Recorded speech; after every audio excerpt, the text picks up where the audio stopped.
Eh bien, bonjour à toutes et à tous et bienvenue au Café de l'Aéro, notre nouveau rendez-vous proposé par Siemens. Aujourd'hui, nous allons parler d'avions décarbonés et plus particulièrement de l'électrification de la propulsion. Alors pour ça, nous accueillons trois experts, trois spécialistes de Siemens pour en parler. Donc, Hélène Miquel, bonjour. Enchantée. Vous êtes responsable commercial industrie aéronautique chez Siemens. Tout à fait. Diana Chitik, bonjour. Rebonjour. Vous êtes responsable de l'équipe ingénierie des performances produits chez Siemens Digital Industries Software. C'est ça. Et Thierry Olbrecht, bonjour. Bonjour. Vous êtes directeur Aerospace Industrie Solutions chez Siemens. Alors cet échange va se dérouler en trois parties. Dans un premier temps, nous allons voir quels sont les enjeux autour de l'électrification de la propulsion avant d'en voir dans un deuxième temps les axes de travail. Et nous terminerons par un coup d'œil quand même assez important sur la façon dont Siemens accompagne l'industrie aujourd'hui. Alors, avant de rentrer dans le vif du sujet, je vais vous poser la question à vous, Thierry. Dans quel contexte on se situe en termes d'évolution vers l'avion décarboné ? Bon, si on regarde maintenant l'aviation, l'industrie aviation contribue à environ 2,5% à la production de CO2 mondialement. Et comme il y aura une explosion de la classe moyenne, certainement en Asie, cette contribution risque d'augmenter, de doubler. Et donc à ce moment-là, l'aviation devient un contributeur important. Et donc il faudra certainement que l'industrie adresse ce problème et fait de sorte qu'on est capable d'adresser la croissance qui est certainement propulsée par cette classe moyenne qui va prendre l'avion de plus en plus. Merci Thierry. Hélène, peut-être pour compléter ce que vient de dire Thierry. Il faut juste se rendre compte que Siemens en fait s'inscrit, on va dire, dans cette évolution. Ça fait depuis plusieurs dizaines d'années que nous travaillons avec les industriels de l'aéronautique, qu'on nous les accompagnons pour leur fournir des solutions tout au long du cycle de développement des produits, que cela soit au niveau du bureau d'études, de la conception, donc de la simulation, des tests physiques, mais aussi de la fabrication, de la production. Et donc nous avons vu cette industrie prendre le virage de l'électrification et vraiment notre enjeu, c'est de les accompagner maintenant dans cette évolution. Merci Hélène. Alors, de quelle façon? Qu'est-ce qu'on peut faire pour les accompagner? En fait, il y a trois axes importants. D'abord, il y a l'axe de l'électrification de la propulsion. C'est le sujet de cet épisode-ci. Deuxièmement, il y a les vecteurs d'énergie, il y a l'hydrogène, il y a les batteries. Et troisièmement, il y a encore beaucoup d'opportunités pour optimiser la configuration générale de l'avion, la configuration aérodynamique ainsi que la configuration structurelle. Alors quand on vous entend Thierry, le programme m'a presque l'air assez évident. Est-ce que c'est quelque chose de simple? Non, pas du tout Stéphane, pas du tout. C'est clair que quand on regarde la configuration des avions aujourd'hui, certainement les configurations comme l'A320, le 737, en fait il hérite sa configuration du 707 qui a fait son premier vol en 1958. Elle est vraiment optimisée autour du jet engine, de la turbine à gaz qui typiquement fait la propulsion de l'avion. Donc si on parle de l'électrification de la propulsion, il n'y a aucun avion aujourd'hui à une taille consistante, disons, qui a fait une intégration de systèmes de propulsion électrique. Aucun avion a intégré des systèmes à hydrogène. Également, la configuration, par exemple, d'ailes volantes et d'autres configurations d'ailes n'a jamais été mis en place. Il y a un autre aspect, c'est que les systèmes et les processus de développement d'aujourd'hui ne sont pas capables d'adresser ces nouvelles technologies et d'intégrer ces nouvelles technologies durant le développement, disons. D'accord, bon, donc il y a des choses à faire, c'est bien, c'est rassurant, mais on a un petit peu de pain sur la planche. Diana, alors si on regarde un petit peu, comme on le disait en préambule, les différents axes de travail pour entamer justement toute cette transition. Effectivement, il y a de quoi faire, Stéphane. Alors, peut-être pour commencer par l'aspect propulsion, on va surtout travailler, s'intéresser en tout cas au moteur électrique qui peut venir du coup compléter la propulsion, on va dire, traditionnelle d'un avion. Un peu à l'instar des batteries où on va beaucoup tenter d'augmenter la densité énergétique. Sur les moteurs, ça va être le même principe. On a un objectif d'augmenter la densité de puissance pour le coup. Là où traditionnellement on est sur des ordres de grandeur actuellement du kilowatt par kilogramme. L'objectif, c'est quand même d'atteindre des niveaux autour de 5 à 10 kilowatts par kilogramme. Et bien sûr, cette augmentation de puissance, elle engendre aussi une augmentation de masse du moteur. Et on voit tout de suite un petit peu des objectifs contradictoires, masse versus puissance disponible à bord, où les ingénieurs vont devoir faire des compromis, des trade-offs, et qui risquent d'impacter en fait l'architecture. Quand on parle de propulsion, juste pour que ce soit clair pour moi et pour ceux qui nous regardent, c'est pas uniquement la propulsion au moment du décollage, c'est aussi pendant le vol, c'est ça ? Tout à fait, tout à fait. Alors, les stratégies en fait vont surtout probablement s'orienter vers des phases de décollage ou d'atterrissage en tout électrique, aussi pour des objectifs de minimiser le bruit, on va dire, pour les riverains par exemple, aussi pour les passagers, mais aussi pendant les phases de vol, la phase de croisière, on va dire, où il va falloir par exemple assurer l'alimentation des différents équipements auxiliaires à bord de l'avion.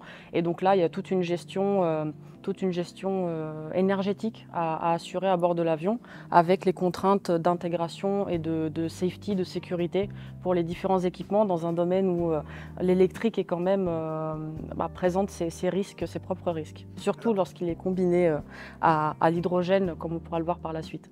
Alors tout ça, ça implique effectivement plein de sous-systèmes de refroidissement, etc. Est-ce qu'on conserve la même configuration Ah non, pas du tout, pas du tout.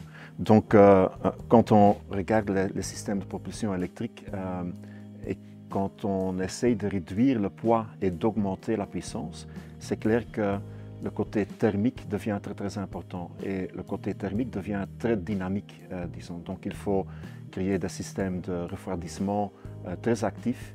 Il faut faire de sorte que également l'électronique de puissance est capable de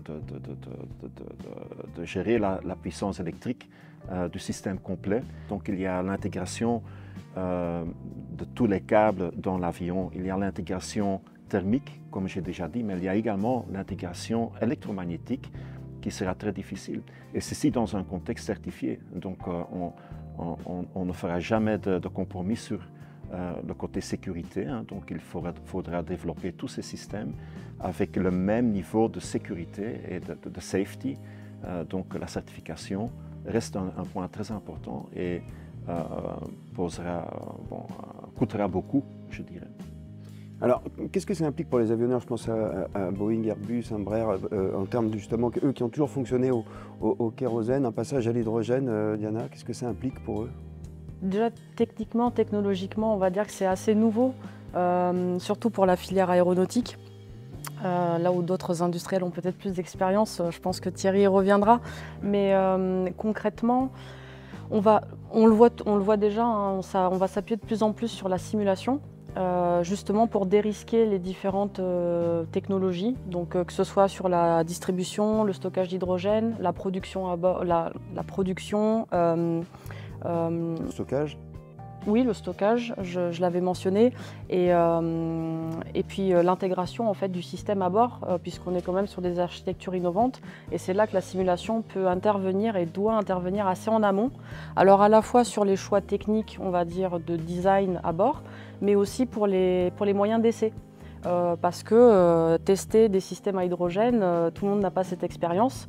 Et donc, ne serait-ce que pour concevoir un banc de test, pour pouvoir mener des premiers essais, s'assurer qu'en termes de safety, à nouveau, on sera capable de répondre aux problématiques liées à la certification, on peut avoir besoin de dimensionner ses propres bancs de test. Et là, à nouveau, la simulation peut vraiment supporter ces activités-là de dérisking assez en amont. On vit dans un temps très intéressant, c'est-à-dire l'électrification de la propulsion donne beaucoup d'opportunités de faire de nouvelles architectures avions avec des systèmes de propulsion distribués. On ne sait pas encore quelle est la configuration optimale, mais donc il y aura beaucoup de trade-off studies à faire, il y aura beaucoup d'analyses à faire pour identifier quelle est la bonne configuration pour une certaine mission. Hein. C'est clair qu'une certaine mission, une mission n'est pas l'autre, donc il faudra vraiment regarder bien les exigences, quelles sont les exigences de cette mission-là et quelle est la configuration optimale du système de propulsion électrique. Elle est en cours d'élaboration, cette configuration optimale, si je comprends bien. Alors justement, vous qui êtes au contact de ces industriels, comment est-ce que vous les accompagnez au quotidien? Est-ce que vous arrivez à les aider? Ah, mais on les aide déjà, Stéphane. Siemens a déjà beaucoup d'expérience et beaucoup d'expertise et on les aide sur différents aspects. Par exemple, il n'y a que 10 ans, Siemens avait mis sur place un département Siemens Aircraft, qui maintenant d'ailleurs qui fait partie de Rolls-Royce Electrical, qui a développé des moteurs, les premiers moteurs qui ont été vraiment développés pour des avions dans un contexte certifié. Donc Siemens Aircraft a accumulé beaucoup d'heures de vol, maintenant Rolls-Royce Electrical, et donc on a cette expérience-là. Deuxièmement, Siemens fait beaucoup de choses dans tout ce qui est les systèmes de propulsion électrique, à moyenne puissance, à grande puissance. Par exemple, les systèmes de propulsion marine, c'est des systèmes que Siemens intègre sur les grands bateaux. Et Stéphane, on a également chez Siemens Energy beaucoup d'expérience sur tout ce qui est l'hydrogène. L'hydrogène n'est pas nouveau pour Siemens. Siemens Energy fait les électrolyseurs pour produire l'hydrogène. Et d'autres manières, il y a également Siemens Energy dans leur turbine à gaz pour l'industrie d'énergie. Ils brûlent déjà l'hydrogène. Il y a déjà des systèmes de combustion qui ont été produits avec additive manufacturing qui adressent déjà les challenges connectés à l'adaptation d'une turbine à gaz traditionnelle vers une turbine à gaz qui est capable de brûler de l'hydrogène. Merci Thierry. Alors, vous mentionniez Rolls-Royce Electrical et Aircraft, Siemens.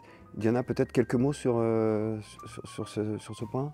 Oui, Stéphane, en fait, cette collaboration, on l'a vraiment supportée via, tout à l'heure, je parlais des aspects simulation, on l'a supportée via la simulation, notamment parce que l'objectif étant d'augmenter la densité de puissance des fameux moteurs électriques pour équiper un de leurs avions. L'idée, c'était justement de prédimensionner, concevoir et tester surtout le moteur en question. Et donc, à ce titre, on les a accompagnés avec une suite logicielle d'outils de simulation sur ces différents aspects, donc qui intègrent à la fois les problématiques thermiques, électromagnétiques, électriques pures, dans la conception du moteur, mais aussi dans l'intégration au sein de l'avion complet. En l'occurrence, on parlait plutôt d'un biplace, donc à moindre échelle par rapport aux objectifs aujourd'hui, mais on a déjà été en mesure d'accompagner des utilisateurs sur ces problématiques-là, en complément de ce qu'a pu mentionner Thierry dans d'autres entités Siemens. Est-ce qu'il y a justement une intervention de Siemens sur des projets qui sont non industriels? Alors effectivement, on dit non industriel, mais on travaille avec des industriels malgré tout. Oui, on prend part à des projets européens régulièrement avec des industriels. Dans le secteur aéronautique, on va surtout faire référence à Clean Aviation, dans le cadre duquel un certain nombre de projets sont lancés avec des équipementiers, des avionneurs, des intégrateurs du secteur aéronautique, avec pour objectif justement d'identifier aussi en amont les enjeux liés à l'hydrogène. Donc à la fois en termes déjà de techno, on parlait tout à l'heure, est-ce qu'on brûle l'hydrogène, est-ce qu'on va produire de l'électricité via une pile à combustible, on aura l'occasion d'y revenir. Mais aussi en termes de méthodologie et de process, puisque les méthodes sont nouvelles, un petit peu pour tout le monde.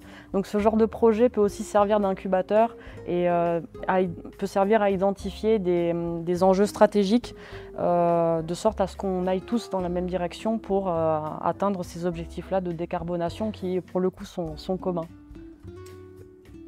Merci beaucoup Diana pour ces précisions. Avant qu'on se quitte, une question pour vous, Hélène. Comment ça se concrétise en termes d'offres et de solutions chez Siemens?